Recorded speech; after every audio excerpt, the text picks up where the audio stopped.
సూర్య, ఇషిక హెల్ప్తో నీ బిజినెస్లో గ్రోత్ తెచ్చుకో. ప్రతి విషయంలో కేర్ తీసుకో. నీకు తెలియంది తెలుసుకొని పర్ఫెక్ట్గా బిజినెస్ రన్ చేయి. సరే అన్నయ్య. వంశీ అన్నయ్య, ఈ రోజు నుంచి నువ్వు ఖర్చు పెట్టే ప్రతి ఒక్క రూపాయి నోట్ చేసుకో. అనవసరమైన ఖర్చులు తగ్గించు. సరే అన్నయ్య. స్టడీస్ మీద కాన్సన్ట్రేషన్తో పాటు వదినకి సూపర్ మార్కెట్లో హెల్ప్ చేస్తూ ఉండు. దాని ద్వారా నీకు బిజినెస్లో ఎక్స్పీరియన్స్ వస్తుంది. Got it? సరే అన్నయ్య. బాబాయ్, మీరు రేపటి నుంచి రెగ్యులర్గా ఆఫీస్కి వెళ్ళాలి. ప్రతి చిన్న విషయానికి పెదనాన్నని డిస్టర్బ్ చేయకండి. ఏదైనా ఎమర్జెన్సీ మీటింగ్స్ ఉంటేనే పెదనాన్న అటెండ్ అవుతారు. అలాగే.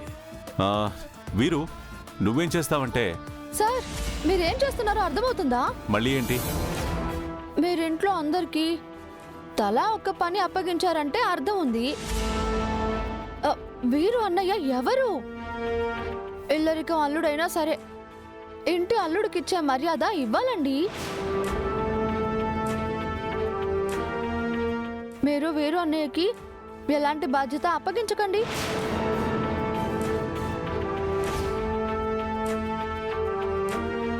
అలాగెలా కుదురుద్ది చెల్లె? నాన్న సూటపోండు కాబట్టి ఏ పని లేకుండా తిని తొంగవచ్చు.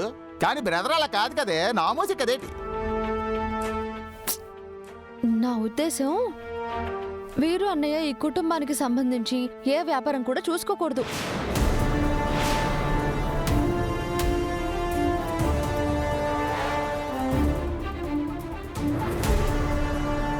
గంగా, ఏంటి నీ ఉద్దేశం? కోపగించుకోకండి అమ్మగారు. నానేమంటున్నానంటే, విజయేంద్ర ప్రతాప్ గారి వారసత్వం వీరు అన్నయ్య కాదు అని.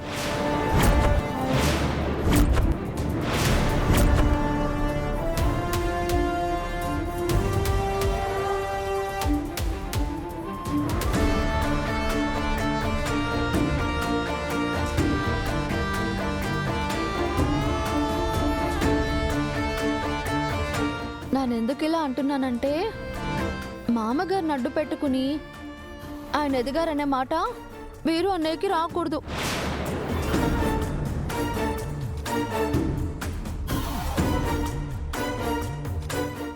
అందుకే వీరు అన్నయ్య తన సొంతంగా తనకు నచ్చిన బిజినెస్ ప్లానింగ్ చేసుకుంటాడు.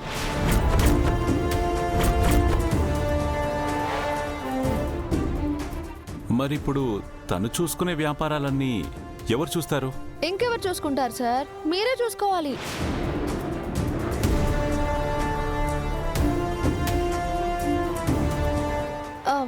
ఎప్పుడు బాక్సింగే కాదు, విజయేంద్ర ప్రతాప్ గారి వారసుడిగా మీరే నిలబడాలి.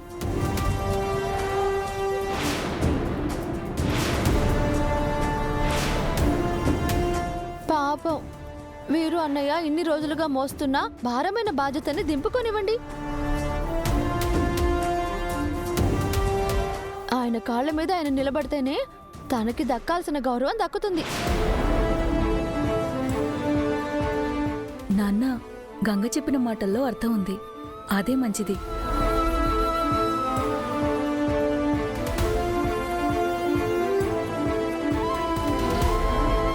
నాకు కూడా గంగ చెప్పింది సబబుగానే అనిపిస్తోంది.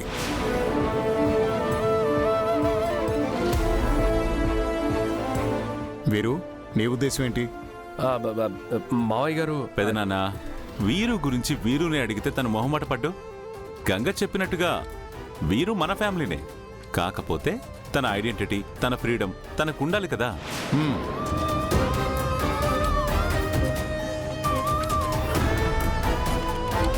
వీరు, కొంచెం టైం పట్టినా పర్వాలేదు. బాగా టైం తీసుకుని నీ ఫ్యూచర్ ప్లాన్స్ వేసుకో. We always support you. Thank you బావా. ఇదిగో బెదరా, కావాలంటే నాన్న కూడా నీ జట్టు అంతాను. మా బావ కళ్ళల్లో ఆనందం చూడాలంటే మన ఇద్దరం కష్టపడాలి కదేటి. ఏటంతాం? అలా మొహం తిప్పేస్తాడేటి బాయా? అందరికీ ఒక మాట, ఈ క్షణం నుంచి ప్రతి ఒక్కరూ డిపెండెన్సీ వదిలి ఇండిపెండెంట్గా వర్క్ చేయాలి.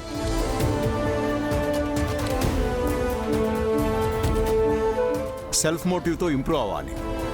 అందరూ గుర్తుంచుకోండి.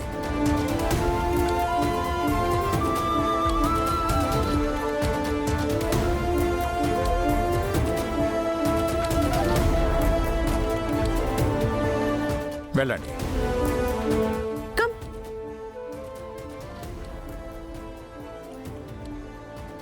గంగా, మార్పు చాలా బాగుంది. గుడ్ లక్ రా. థ్యాంక్స్ పెదనాన్న.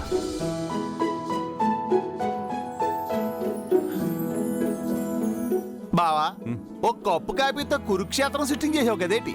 బావసేన రిక్వెస్టింగ్ ఏంటి? ఈసారి నన్ను వాడేటప్పుడు కొంత చెప్పి వాడు సీన్లు అల్లుకుపోతాను బావా బెదరెళ్ళిపోతున్నాడు. వీరు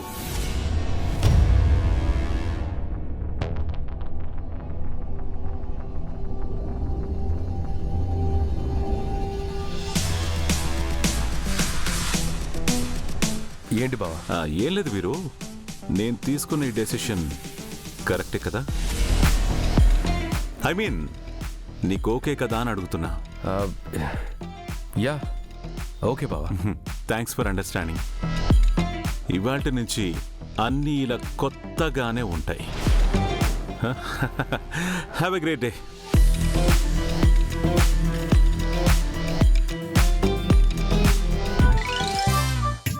అబ్బా,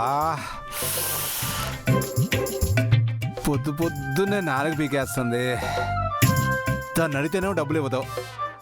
పోనీ ఎక్కడైనా దాచిందా అంటే ఎక్కడో కనపడి సావదు.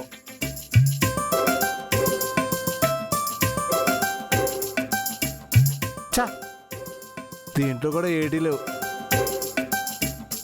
మాయిల్ పకీర్ ప్రాణాలు చిలకలో దాచేసినట్టు దాచేస్తుంది. చా,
ఏంటయ్యా పడేసావు?